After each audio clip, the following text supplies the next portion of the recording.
This episode of LegalEagle was made possible by Skillshare. Learn to think like a lawyer for free for 2 months by clicking the link in the description.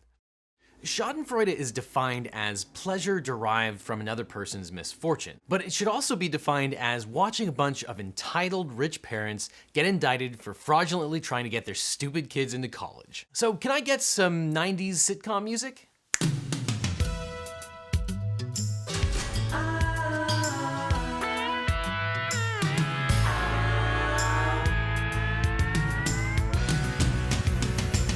Whatever happened to a meritocracy?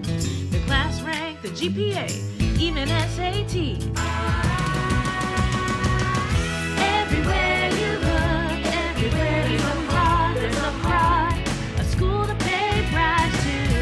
Everywhere you look, everywhere a white face of somebody whose mom's screwed. Everywhere you look, when your kid's not bright, just get on the phone. They have $1 million to get them enrolled. Everywhere you look.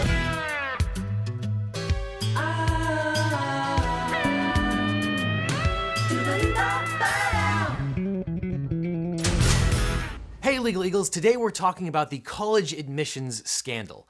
We're gonna mix things up a little bit because this story has everything.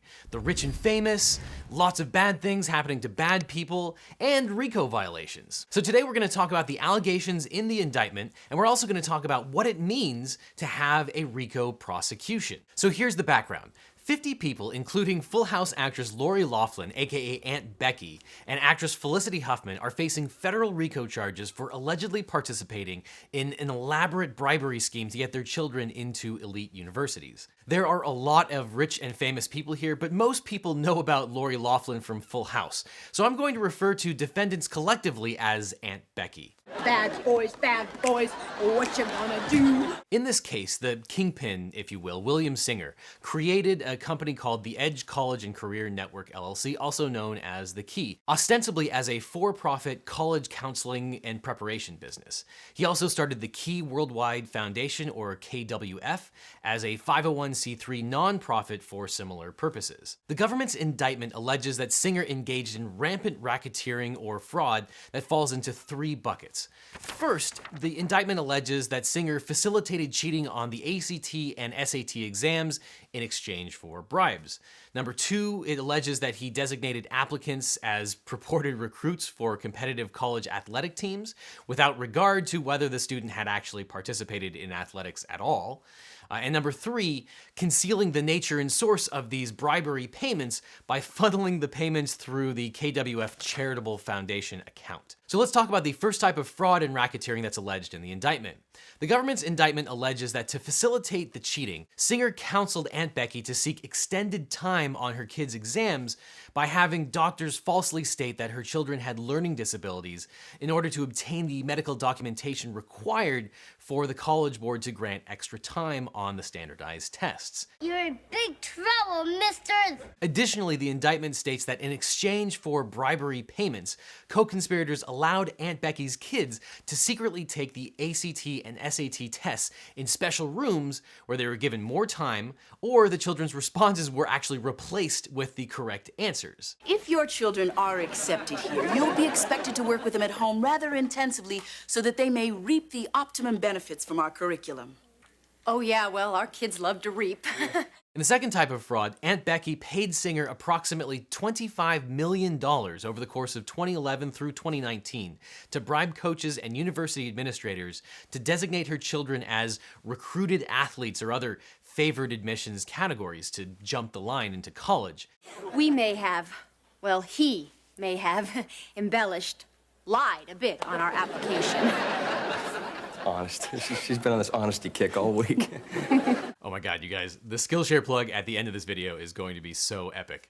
Aunt Becky often photoshopped fake photos of her kids onto other athletes to make the fraud seem more believable.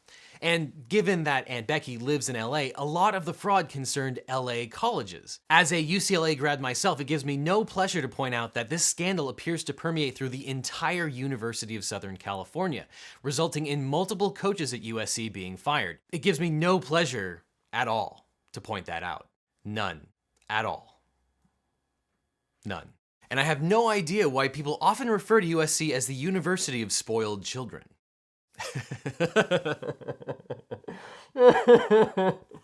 Oh my God. I'm gonna get in trouble for that, but it's worth it. But that takes me to the third type of fraud. Of course, most or all of these bribery payments were labeled as charitable contributions. So essentially, these million-dollar bribes were subsidized by the federal government. In correspondence that Singer sent to Aunt Becky in response to a purported charitable contribution to KWF of $251,000, Singer stated that your generosity will allow us to move forward with our plans to provide educational and self-enrichment programs to disadvantaged youth. So to summarize, Aunt Becky spent millions of dollars on bribes and fraudulent payments to get her kids into college, got to write all of that amount off as a charitable deduction, which effectively cuts the cost in half, subsidized by other taxpayers, and got a letter saying that she was helping disadvantaged youth. Do you want class riots? Because this is how you get class riots. By the way, it's worth noting that all of this got started because one of the participants wanted to get a lighter sentence for securities fraud. The SEC was investigating a guy named Maury Tobin, a Los Angeles financial exec, for a pump and dump investment scheme. He actually pled guilty to conspiracy to commit securities fraud and hasn't actually been charged in this particular college admissions scandal. But it appears that he snitched on Aunt Becky to get a reduced sentence in that case. But let's talk about the RICO prosecution. If you follow Ken White on Twitter, and you absolutely should, he often says that it is never RICO. RICO is to Pope Hat what lupus is to Dr. House. It's just never that. But this time it actually is RICO. RICO, or the Racketeer Influenced and Corrupt Organizations Act, is a weird animal. I've handled a few RICO claims, but always from the civil side because I'm a civil attorney. But this is criminal RICO. Most people think about RICO prosecutions as being synonymous with the government is really serious and is bringing down the hammer. But that's generally wrong. It's also understandable because of the context in which RICO usually appears. RICO was initially passed in the 1970s with the intent to pursue the mafia. The idea behind RICO was to tie all of their crimes together into one case, which allowed the prosecution to be able to connect the incidents, allowing for convictions of the bosses behind all the crimes with all of the underlings as well.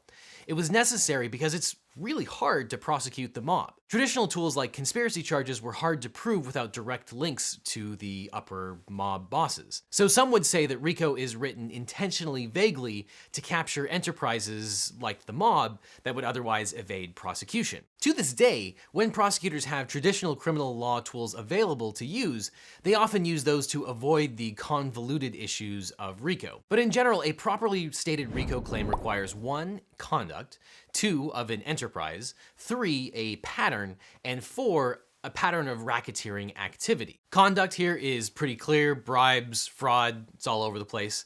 The enterprise at issue here is the key and all the participants of that organization. A pattern under RICO only requires 2 acts, and here there are many more of that.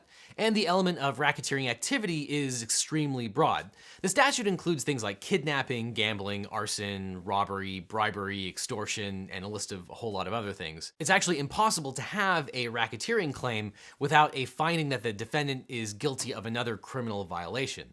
Often this is called a RICO predicate. Here, the RICO predicates include mail fraud, wire fraud, and money laundering. And interestingly, here the ringleader, Singer, was a cooperating witness and basically went through his Rolodex of co-conspirators, calling up his old acquaintances and saying, "Hey, remember that fraud we did last year? You were a willing participant, right?"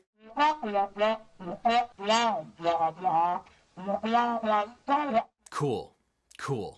If the government proves up its case, which it looks like it should be able to do, it should be a pretty straightforward RICO prosecution. And a quick note about the class action lawsuits that have been filed by other students that didn't get in the wake of this RICO prosecution. They're going to fail, and they're going to fail hard. The point of a class action is to adjudicate a bunch of very similar cases at the same time. And that just isn't the case here. First, it would be nearly impossible to prove that you were harmed. In other words, that you didn't get into college because of this other fraud that was going on. It would also be nearly impossible to prove that you were particularly injured in a similar way to all of the other class members, since admissions decisions are on an individual basis. And on top of that, what would your damages be? So these class action cases lack the commonality and typicality that is necessary for a class action case to proceed. Unfortunately, this RICO prosecution couldn't have happened to a nicer person. I'm like excited to go do the school prank, but I'm also literally never at school. That I think my class doesn't even, and maybe they forget I go there. I'm just kidding. Olivia Jade clearly got into USC on merit. Now, what I don't understand is why you would spend millions of dollars bribing your way into college, especially USC, when you could, you know, just be a better student. For example, you could take Francesco D'Alessio's Skillshare class on how to be a productive student. Francesco shows you how to do all the things that Olivia Jade never learned, like getting organized. I don't really know what my plan is today. I had a really late breakfast. It was at like 12:30-ish. Planning ahead. So, once again, I didn't film anything today, but I did get tan. Becoming a super student. I don't really care about school, as you guys all know. Skillshare is an online learning community that doesn't violate the RICO statute and has over 20,000 classes on everything like lifestyle, design, and technology. The first 500 Legal Eagles will get 2 free months of Skillshare when you click on the link below. Clicking that link really helps out this channel. The free premium membership gives you unlimited access to must-know topics so you can improve your skills and learn new things. So don't pay $251,000 when you can pay $8 per month on Skillshare. Hopefully I find motivation to do it, because if I don't, I'm gonna be so mad at myself. Do you agree? Leave your objections in the comments, and check out this playlist of all my other real law reviews where I will see you in court.